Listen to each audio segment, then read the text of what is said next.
Oggi è la giornata mondiale contro l'omofobia, garantire i principi di uguaglianza dettati dalla Costituzione, dice il presidente Mattarella. Tutte le forze politiche convergano su una legge contro le discriminazioni, aggiunge Conte. Per il presidente della Camera Fico, chi discrimina impoverisce se stesso e la nostra società. Sentiamo Luciano Gelfi, poi con Laura Corsi la testimonianza di una vittima.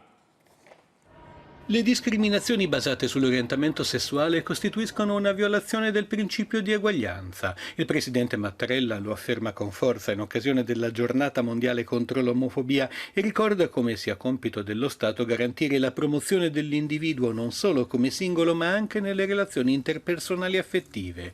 Da respingere quindi ogni pregiudizio, si tratta di una lesione ai diritti umani necessari a un pieno sviluppo della persona, che trovano al contrario una tutela specifica tanto nella Costituzione italiana quanto nell'ordinamento internazionale. Necessario quindi operare perché tutti siano messi in condizioni di esprimere la propria personalità.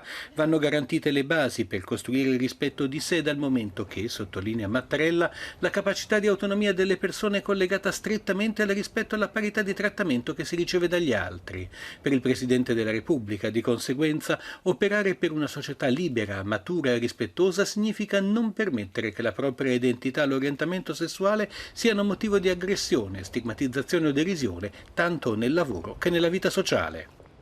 I ragazzini e le ragazzine che si scoprono omosessuali